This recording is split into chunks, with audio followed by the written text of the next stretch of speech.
हर बात को सह जाना। तास्तितिक्षस्व भारत, जितना सहनशील होगा उतना बड़ा वो भक्त बनेगा। जब कोई इस मार्ग में चलता है तो उसके सामने इस बात की परीक्षा आती है, तुम कितना सह सकते हो। जब आपको बुरा लगना ही बंद हो जाएगा तो आपको भगवान परमानंद प्रदान करेंगे। जब तक बुरा लगता है तब तक साधन करो और उस बुराई को सह जाओ। जो आपसे कोई गाली दे रहा है, अपमान कर रहा है, निंदा कर रहा है, या काम क्रोध लोभ कुछ भी, सह जाओ, चुप रहो, शांत रहो, सह जाओ।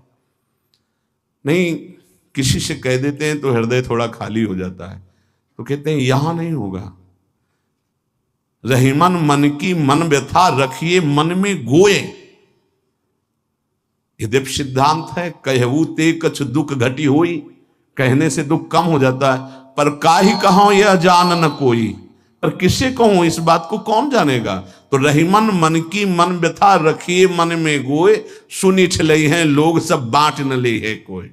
विनोद होने लगे, तुम्हारा मजाक बना देंगे लोग। सहनशील, बहुत गंभीर। वैसे भी साधुता की जब बातें आती है तो सहनशील, आशय, उदार, धीरज सहित विवेकी, जहां देखो तहां तितिक्षवः पहला शब्द है साधु के लक्षण का। यहां कह रहे हैं दो बातें भक्त की पहली पहचान। पहला, सहनशील कितना है।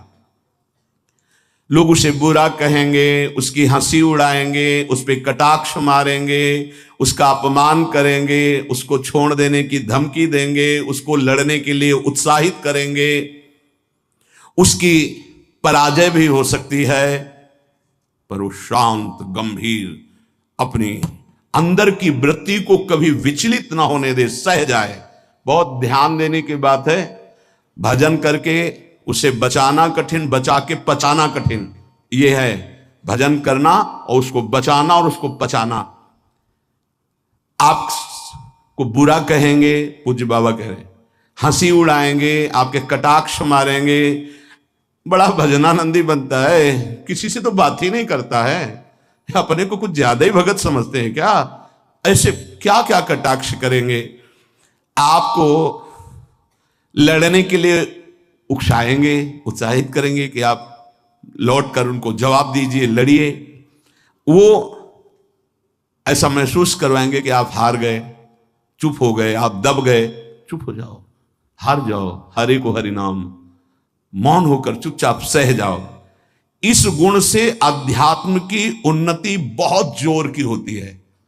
सहिष्णु, सहनशीलता, तितिक्षा, इनको एक ही शब्द के पर्यायवाची है। सहत सहत बाढ़े भगत गृह तन गुरहित गार, सेवक जी महाराज कहते हैं। और जिसके अंदर सहनशीलता नहीं है तो वो केवल परमार्थ का आडंबर करेगा, स्वप्न में भी आध्यात्मिक उन्नति नहीं हो सकती। जागृत की तो बात जाने दो, पकड़ लीजिए। सबसे पहला लक्षण सहन करना। ये आप संकल्प कर ले कि जीवन में सब कुछ सहन करना है मुझे। जो सह गया सो साधु, जो टूट गया वो विषयी। यही बात हमको एक शराबी ने समझाई थी ब्रह्मावर्त बिठूर में। ए देखो, तिल तिल ये छवि काटी गई तो आज भगवान बन के पूज रही। ए बच्चा, टूटना नहीं। क्या भगवान का बाहरी स्वरूप था। वो बाहरी तो ऐसे मदिरा पान की एक लीला करते हैं दिखाए, लेकिन जब उपदेश मिला तो प्रणाम करके अंदर सोचा भगवान न जाने किस रूप में। और वो शब्द जीवन में नहीं भूला। खास बात होती कि जैसे ऐसे कोई बोल रहा है तो वो शब्द जीवन में नहीं भूला। ये टूटना नहीं, टूटना नहीं, कैसी भी परिस्थिति हो टूटना नहीं। यहां भी कह रहे जो सहिष्णु नहीं, सहनशील नहीं, वो आध्यात्मिक उन्नति जागृत की तो बात जाने दो, स्वप्न में भी नहीं होगी। कुछ नहीं हाथ लगता, आडंबर केवल लेता है। अतः भक्त को अधिक से अधिक नाम जप के द्वारा ये शक्ति बढ़ानी चाहिए सहन करने की। कितना भी कुछ भी अंदर कोई विकार, मनोवेग, वाणी वेग, उदर वेग, जनेन्द्रीय वेग, कोई भी वेग, सब चुपचाप सह जाओ। ये मार्ग है सहन करने का, सहन करने का। भगवत प्राप्ति का जो मार्ग है वो सहन करने का मार्ग है। शांत, अपने मन की बात किसी से भी मत कहो, कहो तो केवल प्रभु से कहो, अगर कहना ही है, नहीं तो कहने की जरूरत नहीं, वो देख रहे हैं, उन्हीं का विधान रचा हुआ है, उनसे क्या कहना। वो भोरी सखी का एक पद में है ना, दिल दे करके दिल की सुख दुख की बातें क्या कहना, जब दिल ही दे दिया तो क्या सुख दुख की बातें कहना। पहला तो ये हुआ सहिष्णु, सहनशीलता, और दूसरा नाम जप। ये दो से भक्त की पहचान, दो चीजें। निरंतर नाम जप हो रहा है कि नहीं, हर प्रकार के आक्रमण को आप सह रहे हैं कि नहीं, बस यही भक्ति की पहचान। और तो सब लक्षण आ ही जाते हैं। नाम में जितनी अधिक शक्ति है उतना कोई वर्णन ही नहीं कर सकता, इतनी अधिक अचिंत शक्ति नाम में है। नाम में जितना मन लगाओगे तो तुम्हारा मन निर्मल और तुम्हारा बल बढ़ता जाएगा और वो निर्बल होता जाएगा। दोनों बात समझ लो, मन निर्मल और निर्बल। निर्बल तुम्हारे अधीन। अभी क्या है, मन बलवान और हम उसके अधीन हैं, और मन मलिन तो हमको संसार में फंसा रहा है। नाम में जितना आपका भाव बनता जाएगा, श्रद्धा विश्वास बनता जाएगा, उतनी ही तुम नजदीक प्रभु के पहुंचते जाओगे। भजन करना कठिन, करके बचाना कठिन, पचाना एक सूत्र केवल, सब कुछ सहन करना है जीवन में। भूख प्यास गर्मी सर्दी मान अपमान निंदा स्तुति सब सहन करना, चुप शांत एकदम अंदर, और नाम जप। बस ये दो बहुत जोर की बात बाबा ने बताई कि सहनशीलता और नाम जप ये प्रधान दो गुण हैं जिससे भक्त की पहचान होती। तो हम अंदर अपने करें, दूसरों पे नहीं, अपने अंदर कितना नाम जप कर रहा, हम कितना सहनशील है। जब नई नई अवस्था में साधन में आए थे तो ये मनाते थे कि कोई अपमान करे देखे कैसा लगेगा, कोई अपमान करे। फिर भगवान ने बड़ी कृपा की, बहुत अच्छे अच्छे शब्दों के स्वागत हुई, तो हृदय में भी अब कैसा लग रहा है। एक समय ऐसे सीधे गंगा के किनारे जा रहे तो सामने से बड़ी गालियां और बड़े कटु वाक्य, ऐसे वैसे क्या क्या बातें, शांत एकदम चुप। कैसा लगा? मांगते थे कि प्रभु कभी अपमान हो तो कैसा लगेगा, कैसा लगा? शांत मन, हाँ चलो ठीक है आगे चलो। भगवान कृपा करके देते हैं। संत जन इसी से समझते कि हमारे ऊपर कितनी कृपा है। जब हमारा कोई अपमान करे हमें गुस्सा ना आवे, कोई विकार हमारे अंदर आवे, गलत चेष्टा ना हो, उसको सह गए, तब तक बड़ी कृपा श्री भगवान की हमारे ऊपर है। संसार का चिंतन तो सारी दुनिया करती है, यदि भक्त भी संसार का चिंतन है तो किस बात का भक्त है। अगर दो चीजें लानी है, सहनशीलता और निरंतर भजन, तो ये 6 साधन हैं, ये 2 महान सद्गुण प्राप्ति के। भक्त के 2 महान सद्गुण, सहनशीलता और निरंतर नाम जप। अगर ये बात तुम्हें लानी है तो ये 6 साधन पूज्यपाद उड़िया बाबा जी महाराज बता रहे हैं। पहला, हल्का भोजन। पहला प्रहार भोजन पर किया है, और सच्ची बात है, और आप लोग भी अनुभव किए होंगे अगर भजन में चित्तवृत्ति लगाए हैं। पेट में वजन ज्यादा, भजन कम। देख लो, आप खुद देख लो। हल्का भोजन, इतना हल्का कि आप भोजन पाकर बैठे और आपको महसूस ना हो कि आपके पेट में वजन है, इतना भोजन पाया। होता है जैसे 5 रोटी पाने की आपके पेट में क्षमता है तो 3 पाइए, 5 पाने की क्षमता 7 पा गए, तब तो फिर 7.5 ही शनिचर आ ही जाएगा बुद्धि में, नहीं आ जाएगा? बिल्कुल प्रमाद आ जाता है, पक्का प्रमाद आ जाता है। धन्यवाद है उन उपासकों को जो एक दिनचर्या में रहते हैं। हाँ ठीक है, 1 चम्मच खीर डाल दीजिए, 1 पीस से डाल, बस दोबारा हमसे मत पूछना, बस वो अपनी निष्ठा में रहते हैं।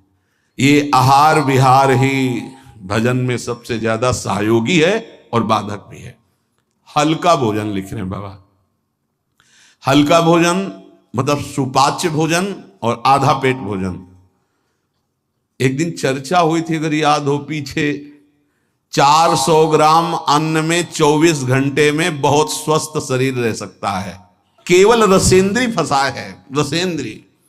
हमें लगता है कि अगर हमें जीवन उत्साहित और बहुत सात्विक रखना है तो हल्का भोजन, दूसरी बात, प्राण संयम। ये जो बहुत जल्दी जल्दी श्वासें चलती हैं, इससे भजन में बड़ा बाधा पड़ती है। एक आराम से श्वास खींचिए, कितनी बार राधा नाम जपते हैं, फिर आराम से छोड़िए, कितनी बार छोड़ते हैं। प्राणों का संयम आवश्यक है, इसलिए 2-3 प्राण वायु का संशोधन की प्रक्रियाएं हैं जिनको सबको करना चाहिए। ये प्राणायाम के अंतर्गत नहीं, हम भजन की बात कर रहे हैं। आराम से बैठ जाओ, ऐसे दोनों स्वरों से वायु खींचो, कोई हाथ वाथ लगाने की जरूरत नहीं, पूरी खींचा और एकदम छोड़ दो। 7 बार किया एक बार में, 4 बार ऐसा करो, आप देखना एक ये प्रक्रिया है, कोई हाथ लगाने की जरूरत नहीं। प्राणवायु का संशोधन, खींचा, रोक लिया, नाम जप कर रहे हैं, एकदम प्राण व्याकुलित, छोड़ दिया। एक ये है आंतरिक कुंभक, और एक बाह्य कुंभक, खाली किया, नाम जप करे बैठे, फिर तुरंत खाली किया, फिर रोक लिया। इसे बाह्य 3 बस कर लीजिए। आप देखिए आपके फेफड़े, आपकी छाती, आपका प्राण संयम, कोई हम ये नहीं कह रहे ऐसे करने का। और ये मात्र 2-2 मिनट का अभ्यास कर लीजिए, क्या जाता है ऐसे आराम से बैठ के। कोई जान भी नहीं रहा कि आप प्राणवायु का संशोधन कर रहे हैं, पर मेरुदंड सीधी होनी चाहिए।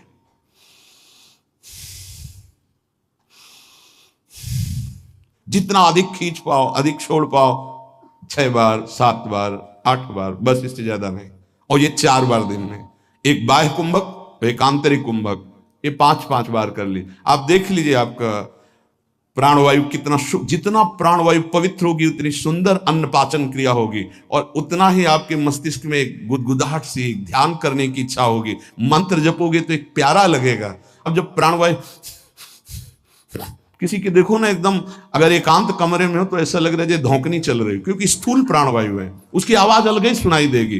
प्राणवायु का संयम, भोजन हल्का और प्राणवायु संशोधन कृपया जरूर करें, चाहे वृद्ध शरीर हो चाहे जवान शरीर हो, ये जरूरी है प्राणवायु का संशोधन।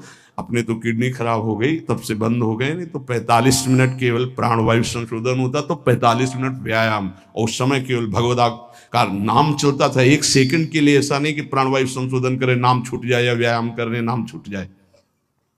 तीसरा, कम बोलना, क्योंकि नाम चलाना है और सहनशील होना है। देखो, जब हम अपनी कमजोरी किसी से कहते हैं तो वो कमजोरी हम पर बढ़ती है और दूसरा हमारा उपहास करता है। इसलिए अपनी कमजोरी तो बोलनी नहीं, और कोई बात भी करने की जरूरत नहीं है। थोड़ा बारा व्यवहार में आवश्यक हो तो उत्तर दे दीजिए। कम बोलना सीखें। उपासक जब अपनी रहने पे रहता है तो हमें लगता है कि धन्यवाद का पात्र है, जो अपने को जलाकर प्रभु के चरणारविंद तक पहुंच रहा है। बहुत कठिन विषय है, प्रणाम है उसको जो अपने को जलाकर आगे बढ़ रहा है। कम बोलना, तीसरा। चौथा, किसी से कोई भी इच्छा न रखना, न व्यक्त करना। ये 2 महान सद्गुण आ जाएंगे, सहनशीलता और निरंतर भजन। किसी से कोई इच्छा। आप आज क्या पाएंगे? नहीं, आप क्या पाएंगे? जो श्री जी की इच्छा नहीं। वैसे आपको पसंद क्या है? राधा राधा राधा। नहीं, भोजन में क्या पसंद? यही आहार है हमारा। कभी भी कोई शब्द ना निकलने पाए तो आज फिर मुंगौड़ा बन जाए, ऐसा नहीं। कोई, देखो, अगर आपको वास्तविक मार्ग को प्राप्त करना है तो ये सिद्धांत है, कोई भी इच्छा है भी तो प्रकट नहीं करना हो। आप देख लेना, अगर श्री जी को मूंग के मुंगौड़ा ही पवाने हैं ना प्रसाद में, तो आपको मिल जाएंगे कहीं ना कहीं से। मांगने की जरूरत नहीं, कहने की जरूरत नहीं, इच्छा व्यक्त करने की जरूरत नहीं। 5वां, जो इंद्री बहुत लालायित हो गई और उसका विषय आ गया हो तो उसका संसर्ग ना होने देना। देखो, जैसे वो 2 सद्गुण कठिन है तो उनको लाने वाले साधन भी बहुत कठिन है। किसी भी इंद्री की बहुत इच्छा हुई और वैसे ही संयोग आ गया, कोई भी इच्छा, हर इंद्री में अपनी इच्छा रहती है। प्रबल इच्छा हुई और प्रारब्धवशात माया ने वही संयोग बना दिया, लो खाओ। और आपको पता है कि ये मेरे हृदय में बिल्कुल चल रहा था, कैसे मिले, और वो मिल गया, तो खुश नहीं होना। बोले संसर्ग नहीं होने देना, पाने नहीं, हटा देना है। इतनी हिम्मत है, पहला लक्षण सहिष्णु, वो दूसरा निरंतर भजन। जो तुम्हारी, ये सब बातों में नहीं कह रहे, जिसकी प्रबल इच्छा थी हमारे अंदर और वही आ गया संयोग से, यही बात गुरुदेव ने बताई थी। बोले जो प्रिय वस्तु हो उसका संयोग इंद्रियों के संसर्ग में ना होने पाए और उसको भोग लगा बांट दो। तो बाबा कह रहे किसी भी प्रिय बात, प्रिय वस्तु, वो इंद्रिय भोग जब उपस्थित हो तो उसका संसर्ग ना होने देना। इससे दो सामर्थ्य जागृत होंगी, निरंतर नाम जप और सहिष्णु, सहनशील। और वाणी पाठ और अपना जो संत समागम है, इसके सिवा अकेले रहने का स्वभाव बनाना।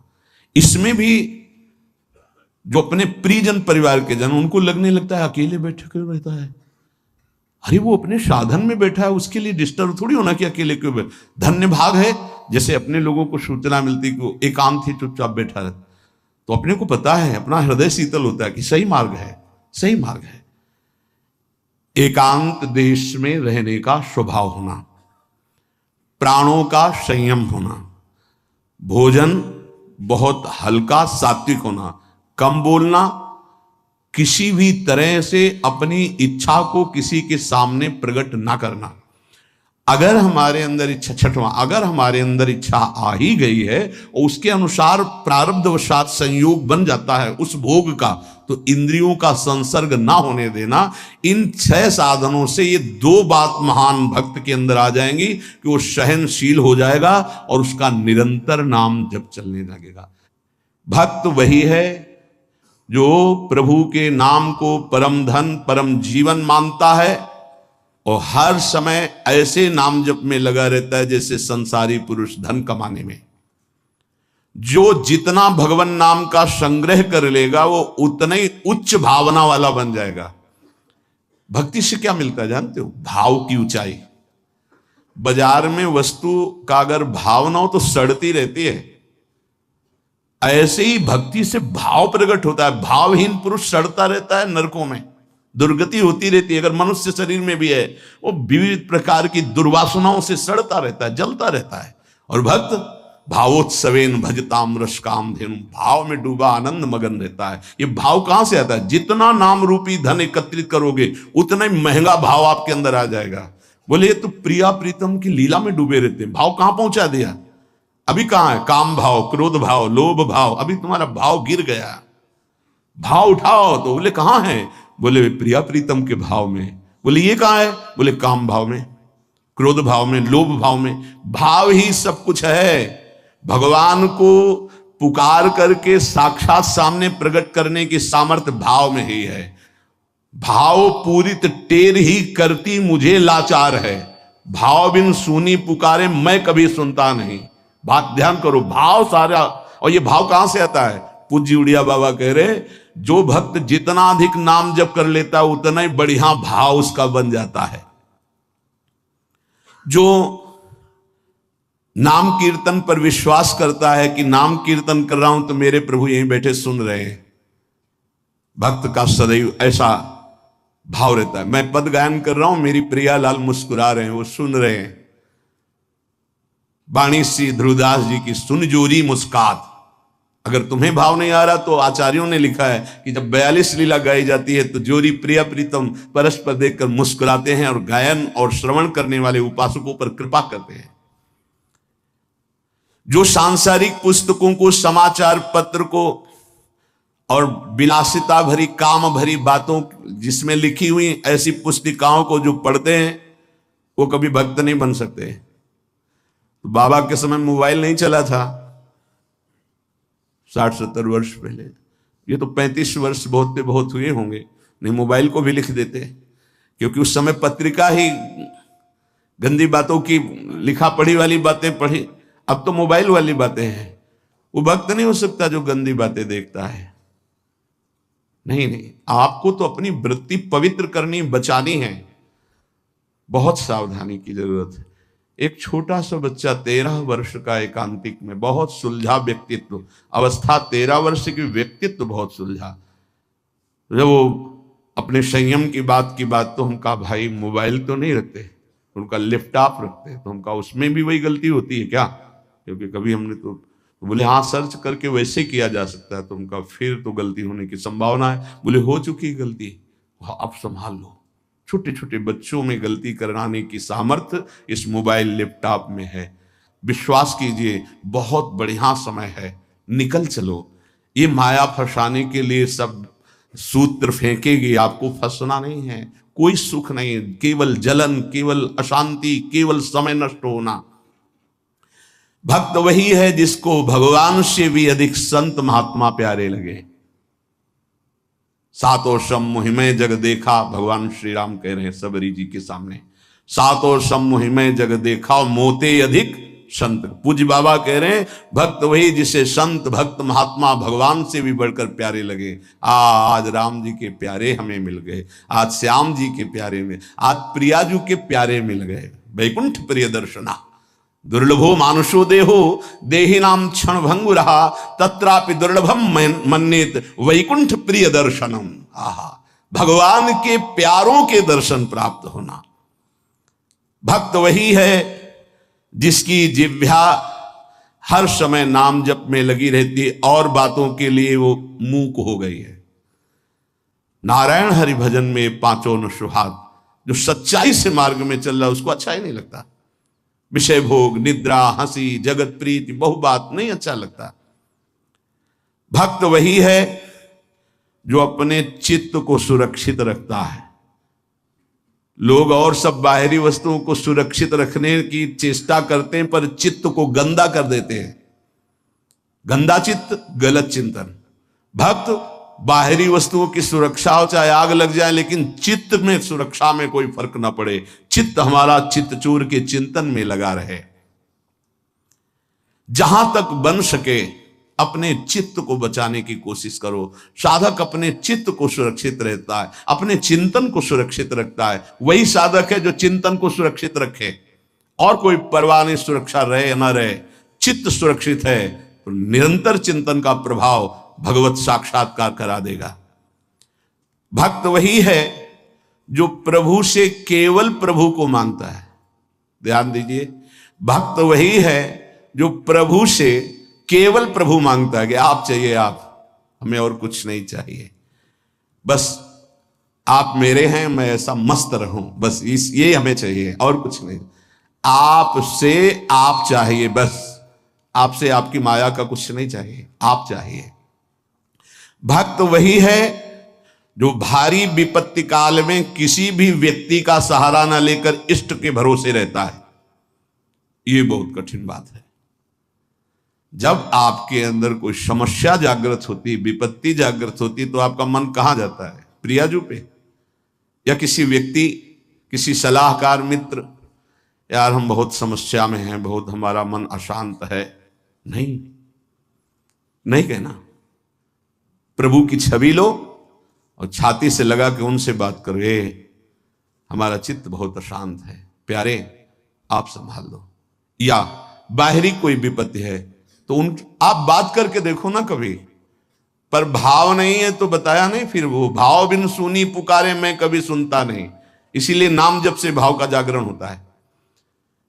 भाव से यदि पुकारे तो हमने सेकंड में परिवर्तन होते हुए देखा। एक सेकंड में परिस्थिति का परिवर्तन, एक सेकंड में भारी से भारी समस्या का समाधान, जो ही प्रभु से प्रार्थना, उसका तत्काल परिणाम देखा है। एक मात्र भगवत चिंतन ही समस्त विपत्तियों के नाश का उपाय है। हरि स्मृति सर्व विपदि मोक्षणम। इसलिए कभी किसी से सहायता मत मांगो। अगर किसी और की सहायता मांगी तो द्रौपदी की तरह परेशान होना पड़ेगा। आखिरी में द्रौपदी जी ने ठीक जगह सहायता मांगी। हा गोविंद द्वारिका वासिन, तो यहां से वस्त्र हटा नहीं पाया 10,000 हाथियों का बल रखने वाला दुशासन। हम लोग बड़े कमजोर भक्त हैं। थोड़ी सी भी बात हो तो हम किसी का, अन्य का सहारा ले लेते हैं। माता पिता, भाई बंधु, रिश्ते नाते, ठीक है ये, लेकिन सहारा सिर्फ इष्ट देव का। जरा इस शब्द पर देखिए, मेरी महारानी श्री राधा रानी, जाके बल में सबसों तोरी, लोक वेद कुल कानी। किया आपने?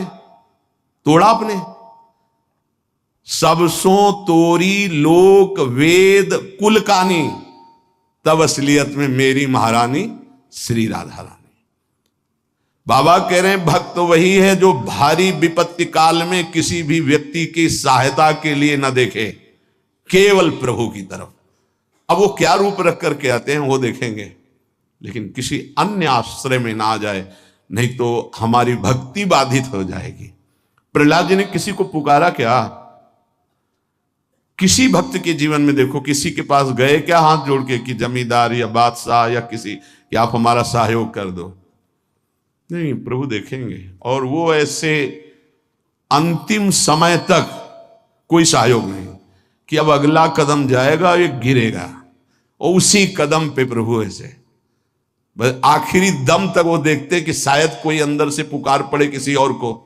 जब देखा कि बस वो पकड़, आप निहाल हो गया, विपत्ति नहीं अब संपत्ति घेरेगी, अब कोई तुझे परेशानी नहीं, मेरी कृपा संपत्ति तेरे को सदैव दुलार करती रहेगी। पूज्य बाबा कह रहे हैं भगवान का सच्चा भक्त वही है जो भगवान से अधिक किसी को नहीं मानता। जड़ चेतन मनुष्य पशु पक्षी लोक लोकांतर मानता है तो सबको भगवत में मानता है, भगवान से बढ़कर किसी को नहीं मानता। फिर तुम किसी को अपना या पराया कैसे कह सकते हो? जब तुम श्री भगवान के हो तो तुम्हारा अपना कौन है? जब तुम श्री भगवान के हो, शम्य भगवान है, तो पराया कौन है? ये सूक्ष्मता समझिए। तुम भगवान के भक्त होकर किसी और को अपना कहते हो या किसी को पराया कहते हो, तो अभी सही भक्ति नहीं आई। ना कोई अपना और न कोई पराया। कबीरा खड़ा बाजार में सबसे पूछे खैर, ना काहू सो दोस्ती और ना काहू सो बैर। ना कोई अपना और ना कोई पराया। यदि तुम किसी को बुरा कहते हो और किसी को भला कहते हो तो तुम्हारे अंदर भक्ति कहां है? राग द्वेष युक्त हृदय भक्ति वाला हृदय थोड़ी होता है। इसलिए इसको मिटाओ और मिटाकर समान भाव लाओ, ना कोई अपना ना कोई पराया। प्राणी मात्र में भक्त का राग द्वेष नहीं होता। भक्त भगवान के साक्षात विग्रह में दर्शन करता है। यदि धातु या पाषाण की भावना है तो अभी वो भक्त नहीं हुआ है। साक्षात मेरे प्रभु हैं। सर्वव्यापी ईश्वर तो ज्ञानी जन भी कहते हैं। भक्त की महानता है और सर्वव्यापता का भाव तो गौड़ रहे, मुख्य भाव रहे साक्षात विराजमान प्रभु है। भक्त का भाव समिट जाता है, सर्वव्यापी भाव होने के बाद वो समिट जाता है। ये दो गुण प्रधान रहते हैं और बहुत से गुण रहते हैं भक्त में, पर दो ये गुण प्रधान रहते हैं।